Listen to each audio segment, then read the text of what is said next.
Hi friends, it's the first Friday in February, which means it's time for our first Black History Month story time. Tonight we have The Escape of Robert Smalls, a daring voyage out of slavery. Now, because this book is kind of long, we only have one story for today. Here's a map. If your kids like maps, this book has a map.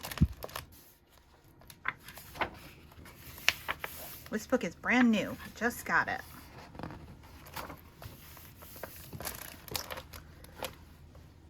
On the evening of May 12, 1862, Charleston Harbor echoed with the sounds of dusk at the docks.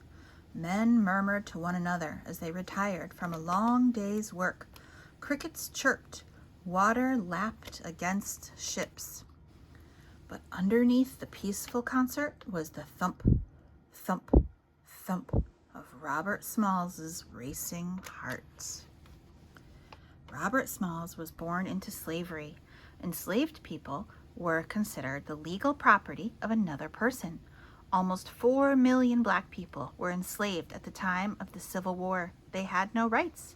They lived and worked in brutal conditions. They received no pay. The atmosphere was tense on that dark, foggy evening. The Confederate Army was fighting against the Union Army. Southern Confederates wanted to secede from the United States. Slavery was legal in the South, and those states wanted to keep it. Union troops from the North fought to keep the U.S. together. The Union wanted to outlaw slavery. The Union Navy was blockading Charleston, South Carolina. Confederate ships, forts, and soldiers were on guard. They were ready to protect the city from enemy attacks. Charles Relier was the captain of the Confederate steamship Planter. He decided to take a break for the night to visit with family. As on many other nights, Relier left Robert Smalls in charge. Captains were supposed to stay on their ships. They were expected to be ready to sail at a moment's notice. If Relier were caught, he would face a court-martial. He might lose command of his ship. Smalls saluted Relier and the other white officers as they left the Planter. Smalls knew Charleston Harbor as well as anyone. When he was 12 years old, Smalls was sent by his owner to look for a job in Charleston. He worked at the waterfront, performing many different jobs on the boats. While he worked, Smalls carefully watched the crews and learned their responsibilities. He earned $16 a month, but most of it went to his owner. Smalls negotiated with his owner to keep a small amount for himself. In 1861, Smalls was hired as a crew member on the Planter. He quickly mastered skills such as line handling, knot tying, and getting underway. He learned how to secure ships at the docks with ropes and chains. These skills would help Smalls as he moved up the ranks. Smalls worked hard to memorize the ship routes. He learned where hazards existed in the harbor, such as sandbars under the surface of the water. Because Smalls was enslaved, he was not recognized as the ship's pilot, but he performed these duties regularly. His highest position was wheelman. As the wheelman, Smalls steered the ship. On a typical night, Smalls would clean and organize the ship for the next day, but tonight was not a typical night. Smalls was preparing to carry out a dangerous plan. Smalls' crewmates said that he had gotten the idea to steal the Confederate steamship months before. Smalls had stood near the wheel of the steamship one day. One of his crewmates put a big straw hat on Smalls' head. Someone joked that he looked like Captain Relier. Both men had short, stocky builds. They folded their arms in a similar manner. Smalls began to carefully observe Relier at the helm. He took note of the captain's movements. He memorized the signals required to pass checkpoints. He studied how Relier moved his hands on the wheel. He copied the way he tilted his hat. He practiced until he was able to mimic the captain perfectly. On May 12, 1862, Captain Relier had left that very hat and one of his uniforms on the ship. Around 3 in the morning on the 13th, Smalls donned the captain's uniform. He pulled the wide-brimmed straw hat low on his forehead. He hunched over the wheel like the captain did. He was ready to put his training to use. The spring night sky was inky black. Fog filled the air. Seeing where the sky ended and the murky waters began was almost impossible. The conditions were perfect for Smalls' escape. Smalls and the rest of the crew were taking a big risk. They would steal a Confederate ship and sail it toward the Union blockade. If all went as planned, they would eventually enter Union territory. No person had done this before. They would pass armed forts where soldiers were on alert. They would risk their lives for all for the chance to be free. Smalls enlisted the help of other enslaved crewmen. He planned to bring their families to freedom, but there was great risk involved. Steamboats make lots of noise and smoke as they move through water. Sneaking unnoticed past the forts would be impossible. Because they couldn't sneak, they'd have to boldly sail right under the Confederates' noses. The planter would follow a 10-mile route. The beginning of the voyage would take place within view of General Ripley's headquarters. General Ripley was the commander for Charleston. He was in charge of military vessels in the harbor. Then they would need to pass several Confederate forts. Soldiers with guns would be standing guard. They would be ready to shoot. Only when the planter passed those forts would they have the chance to enter Union-controlled waters. Smalls knew they would also need to act quickly once the planter approached the Union fleet. Union forces might mistake them for enemy soldiers and fire on them. There was danger on all sides. If caught by the Confederacy, Smalls and the other runaways would be punished harshly. The Confederates relied upon the planter. It was used to transport personnel and supplies to the forts around the harbor. In fact, the planter had just been loaded with artillery the previous day. 200 pounds of ammunition were on board the ship, plus guns and cannons. The weapons were supposed to be delivered to forts later that day. The Confederate military would rather sink the planter than see all those weapons land in enemy hands. Smalls would rather use the weaponry to fight to the death than allow himself to be captured. The families of the crewmen waited in secret at the North Atlantic wharf. Smalls' wife and children were among them. They hid inside another boat at the wharf until the planter arrived. Years before, Smalls had tried to buy his family's freedom. At the time, he didn't have the money, but now he was enacting a new plan to gain their freedom. If they succeeded, the reward would be priceless. As the crew prepared to set sail, 2 of the crewmen became very frightened. Runaway slaves were often whipped. They could be sold into harsher conditions or even killed. 2 men decided to leave the ship. The remaining 7 crew members worried. Would their departing crewmates give them away? But Smalls carried on. He ordered the crew to prepare for departure. They piled wood into a stove to boil water and produce steam. The steam created energy to move the boat. On deck, the crew hoisted the Confederate flag and the South Carolina flag to maintain their disguise. The planter set off toward the North Atlantic wharf, moving in a different direction from its typical route. Luckily, no one seemed to notice. The steamship paused at the wharf. The crew members' families sneaked off the boat they were hiding in and climbed aboard the planter. A total of 16 runaway slaves were now on board. The steamer cranked, hissed, and whistled as it got underway. Every time it made a noise, the passengers held their breath. They prayed no one noticed anything suspicious. Smalls steered the boat toward Fort Johnson. It was the first of 2 heavily armed forts they would pass. The crew steeled themselves for whatever was to come.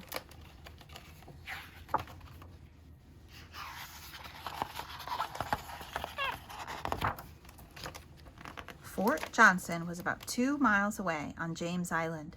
To the planter crew, that distance felt like 2,000 miles. The fort had cannonball-firing mortars and soldiers on guard. The soldiers were armed. As the planter sailed close to Fort Johnson, the crewmen braced themselves. They crouched and covered their heads, waiting for cannonballs to pound the ship. But the guards at Fort Johnson were tired. They noticed nothing out of the ordinary. The planter sailed past the fort safely. The crew quietly celebrated. Fort Johnson was their first big test. But as the Planter sailed on, Small's crew noticed a Confederate guard boat ahead. The guard boat monitored activity in the area. The crew of the guard boat had no idea the Planter carried runaway slaves. Smalls remained calm. He stood in the small cabin atop the Planter and saluted the other captain. Then he tugged at the rope to sound the whistle as they passed. Smalls even shouted a greeting to the pilot. The Planter crew had succeeded again. The biggest challenge still lay before them. Soldiers at Fort Sumter looked out for suspicious activity. They were instructed to destroy any enemy vessels. Fort Sumter was where the first shots of the Civil War had been fired 13 months before. The fort was surrounded by walls that reached 50 feet above the water. Loaded cannons were all around. The Planter was due to pass Fort Sumter at about 4 in the morning. The hour was early enough that Smalls and his crew would still be disguised by the dusk. It was also late enough in the morning that it wouldn't be suspicious. The soldiers would assume the Planter was setting out on its typical business route for the day. Up ahead, logs floated in the water, blocking the Planter's path. Smalls had to steer the ship very close to the walls of Fort Sumter to avoid them. The people on board the Planter held their breath, terrified. One person said he felt as if he was a rabbit in front of a dog. Some of the crew fell to the deck. They covered their heads, expecting cannon fire. Others stood still and grabbed hold of their pants to keep their hands from shaking, but not Robert Smalls. As the leader, Smalls knew he must remain calm. As they approached Fort Sumter, he pulled the whistle cord. He mimicked the code he had seen Captain Relier use many times before: 2 long toots and 1 short one. The sentry on duty didn't see anything amiss with the Planter. He yelled words of encouragement to Smalls, thinking he was part of the Confederacy, and let them pass. But minutes later, the soldiers noticed something unusual. The Planter was going the wrong way. It was supposed to take supplies to Morris Island. Instead, the ship was sailing toward the Union fleet. Now the soldiers knew something was wrong.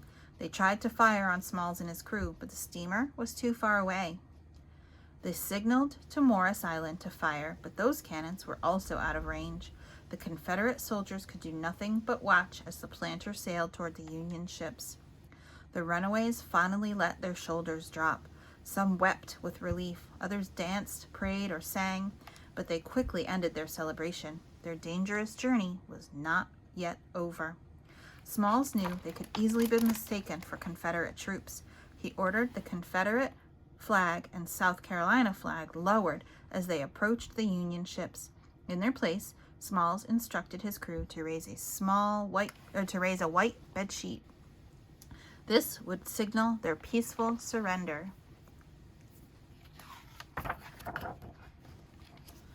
The Onward, a Union warship, sat ahead.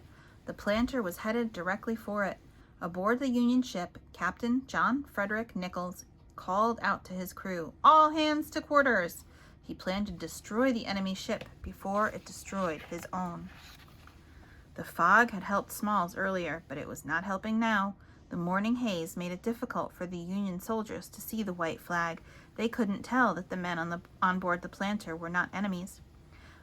The Onward crew could only see that there was a warship headed toward them. It was coming from enemy territory. Roughly 100 Union sailors on the Onward were now awake. They raced to their battle stations. The Union soldiers aimed their cannons toward the Planter. They waited for Nichols to give the order. On the Planter, Smalls and his crew screamed and cried out. They had made it past the Confederate forts, but were about to be killed by the Union Navy. The men, women, and children huddled together on the deck and prayed. Just as Nichols was about to command his crew to attack, he caught a glimpse of the white flag through the fog. He ordered his men to stand down. The wheelman steered the Planter alongside the Onward. Smalls shouted, "Good morning, sir. I've brought you some of the old United States' guns, sir." For a few moments, the Planter crew was frozen. Then it hit them. They were out of danger. Joy broke out among the crew and the passengers. "Hallelujah!" one of the women shouted. A group of men jumped and danced. A child who'd fallen asleep during the adventure woke to happy shouts and songs of merriment. Smalls looked over at the exuberant crew and smiled. His heart beat loudly and proudly. He had done it. Freedom at last. Afterward. Robert Smalls was born April 5, 1839, in Beaufort, South Carolina. Like his mother, he was enslaved. Slavery was a system that allowed people to buy and own other human beings. Enslaved people had no rights. They were not allowed to decide what they would wear or eat or what job they would do. The system of slavery in America began in 1619 when Dutch settlers brought captured African men and women to Jamestown, Virginia. Throughout the 17th and 18th centuries, white settlers brought enslaved people to help farm their land, first for tobacco and later for cotton. Many people thought slavery was wrong. An abolitionist was a person whose goal was to outlaw slavery. Many abolitionists advocated for immediate emancipation or freeing of all slaves, and by 1804, slavery was outlawed in all northern states. In 1807, a law passed that said the slave trade would end in 1808, but slavery continued on U.S. soil for many more decades. Many slaves dreamed of traveling north to free states, but to escape successfully was uncommon.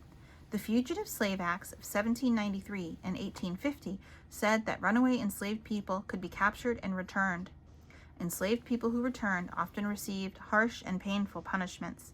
As a result of the Fugitive Slave Act, some free black people in the North, including children, were kidnapped, taken to the South, and enslaved. The Southern states and the Northern states had different opinions on many topics, including the rights of states and the role of the federal government. Eventually, many Southern states decided to secede from the United States. The Southern states decided to form their own country. They called it the Confederacy, or the Confederate States of America. The Confederacy included 11 states: South Carolina, Mississippi, Florida, Alabama, Georgia, Louisiana, Texas, Virginia, Arkansas, North Carolina, and Tennessee. In 1861, the Confederate States declared war against the United States, or the Union. The Northern and Southern states fought from 1861 to 1865 in the American Civil War, with battles and raids from Vermont to New Mexico.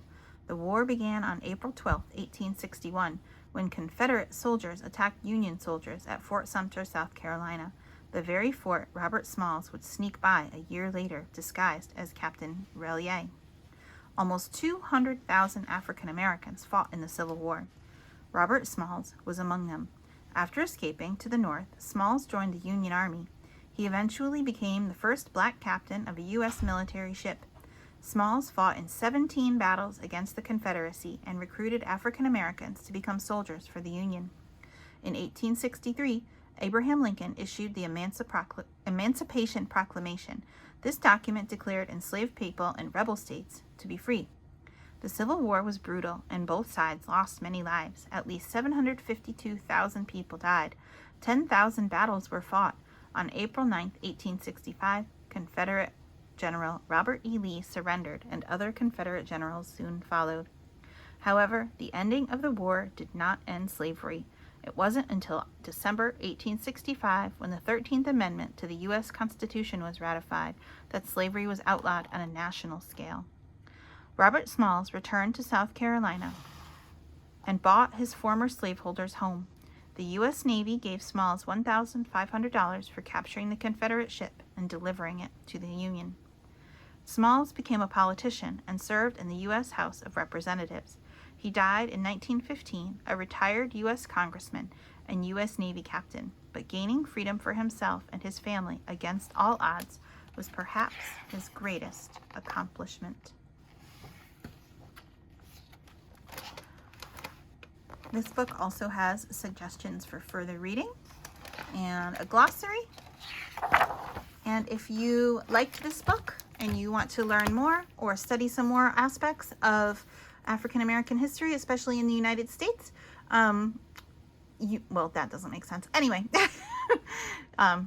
you can come in and check out our display in our little foyer that is chock full of stories of African Americans, stories by African Americans, sports heroes, music heroes, freedom heroes, all kinds of people that did all kinds of wonderful things in history and even in the present. So we invite you to come in and check it out, and we will post another story next Friday.